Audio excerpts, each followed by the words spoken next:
আজকে আমি কি রান্না করেছি তোমাদের সঙ্গে শেয়ার করলাম, কারণ আমাদের ঘরে দুজন বৈষ্ণব এসেছে। আমার ভিডিওটা পুরো দেখো, তাহলেই বুঝতে পারবে আমি ভিডিওতে পুরো বলেই করেছি। ওকে, চলো স্টার্ট করা যাক ভিডিওটা। Welcome back to my channel. আশা করি সবাই ভালো আছেন, আমিও ভালো আছি। আর আজকে চলে আসলাম আমাদের আবার নিউ ব্লগ নিয়ে, নিউ ভিডিও নিয়ে। কারণ হয়েছে আজকে আমাদের ঘরে দুজন বৈষ্ণবকে নিমন্ত্রণ করেছি। বৈষ্ণব যারা সাধু আর কি, ওরা মাছ টাছ কিছু খায় না, নিরামিষ খায়। তার জন্য আজকে দেখো সকাল সকাল আমার স্নান টান শেষ, আমি ফ্রেশ হয়ে নিয়েছি আর ঘরের পুরো কাজ কমপ্লিট। এখন শুধু রান্নাটা বাকি রয়েছে, তো রান্নাটা করব, তাই তোমাদেরকে ভিডিওতে নিয়ে নিলাম। আর রান্না আজকে কী কী হবে মেনুতে তোমাদেরকে দেখাবো, কী কী রান্না হবে। তো তোমরা আমার ভিডিওতে সঙ্গে থাকো, ভিডিওটা স্কিপ না করে পুরো ভিডিওটা দেখবে, তো বুঝতেই পারবে আমি কী রান্না করছি। তো ওকে, চলো আজকের ভিডিওটা স্টার্ট করা যাক।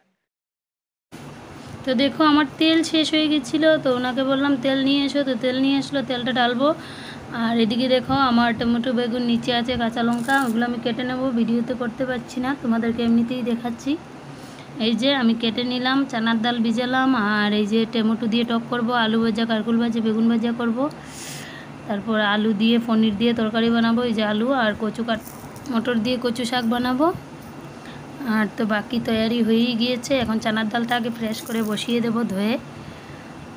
তো এই যে আমি কুকার নিয়ে নিলাম, চানার ডালটা ভালো করে পরিষ্কার করে নিই, ওটা কুকারে সিদ্ধ দিয়ে দেবো। ওটার মধ্যে একটু লবণ দিব আর জল দিব, সিদ্ধ করে তারপর সম্বাসটা দেব। তো সরি সবার কাছে, কারণ আমি বাকি রান্নাগুলো তোমাদেরকে দেখাতে পারবো না, কারণ ওই যে আমি যে দুই সাধুকে নিমন্ত্রণ করেছিলাম ওরা সব এসে গেছে ওনারা, তো তাই তাদেরকে আপ্যায়ন করতে করতে আমার সময়টা চলে যাবে।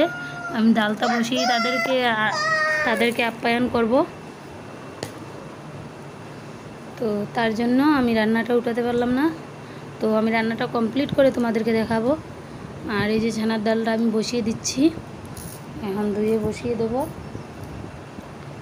তো তোমরা আমার সঙ্গে থাকো ভিডিওতে। পুরো রান্নাটা আমি দেখাতে পারবো না, যতটুকু হয়েছে ততটুকুই তোমরা দেখবে। তো আমি এদিকে ডাল ধুতে এদিকে ভাত বসিয়ে দিলাম, ডালটা হবে, ভাত হবে। আর এদিকে কচু শাক তো কাটাই হচ্ছে, কচু শাকটা প্রায় কাটা হয়েই গেছে, তো এটাও দেখাবো তোমাদেরকে। আর আগে আমি কারকুল আলুটা ভাজা করে নেব, কারণ ওরা তো পুরো নিরামিষ খায়, তার জন্য আমাকে 7টা আইটেম তৈরি করতে হবে। তো আমি তো তেমন কিছু পারবো না, তাও আমি ভাজা পোড়া দিয়ে 7টা আইটেম তৈরি করেছি। আর যেটুক সম্ভব ততটুকুই আমি তৈরি করেছি, কিন্তু নিজের মনের মধ্যে একটু খুঁতখুঁতি থেকেই যায়। যতটুকুই করো সাধু বৈষ্ণবকে খাওয়াতে কমই হয়ে যায়, মনে শান্তি মিলে না আর কি। তাই আমার সাধ্যের ভিতরে যতটুকু আমি করেছি। তো চলো রান্নাটা যতটুকু তোমাদের সঙ্গে শেয়ার করতে পারি করব। আর আগে ভিডিওটা দেখো, পুরো দেখলেই বুঝতে পারবে। রান্নাটা কমপ্লিট করে আমি পুরোটা ভিডিও তোমাদেরকে দেখাচ্ছি আমি কি রান্না করলাম। এই যে কচু তৈরি হয়ে গেল, কচুটা এখন সিদ্ধতে বসিয়ে দেব। আর এদিকে আমি দেখো কড়াইতে তেল দিয়ে দিলাম, আলু বেগুন কারকুল এগুলো একটু ভাজা করব, হলুদ লবণ মরিচ দিয়ে দিলাম। বেসন দিয়ে করছি না, কারণ ওনার ভালো লাগে না, তাই বেসন দিয়ে করছি না, আমি এমনিতেই তেলে ফ্রাই করে উঠিয়ে নেব। তো এগুলো দিয়ে দিচ্ছি, এগুলো ভাজা করে তারপর আমি ডালটা সম্বাস দেবো, তারপর পনির তরকারি বানাবো। তো কমপ্লিট হয়ে গেলে তোমাদেরকে দেখিয়ে দেব আমি কি রান্না করলাম। তেমন আমি রান্না করতে পারি না, তো আমি ভিডিওতে শেয়ার করি। যদি কোনো ভুল হয় তোমরা কমেন্ট করে ওকে আমাকে জানিও, তাহলেই আমি বুঝতে পারবো।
তো দেখতেই পাচ্ছ আমার রান্না কমপ্লিট হয়ে গেল, তোমাদেরকে শেয়ার করে নিলাম। কচু দিয়ে মটর দিয়ে বানালাম, আলু ভাজা বানালাম, ডাল বানালাম, কারকুল ভাজা, বেগুন ভাজা, পনির তরকারি আর টক। তাই আজকে ভিডিওটা এখানেই শেষ করছি। বলেছিলাম তোমাদেরকে দেখিয়ে দেবো এই যে টক বানালাম। ভিডিওটা এখানেই শেষ করছি। যদি ভালো লাগে তাহলে লাইক, কমেন্ট, সাবস্ক্রাইব করে দিও। ওকে, বাই।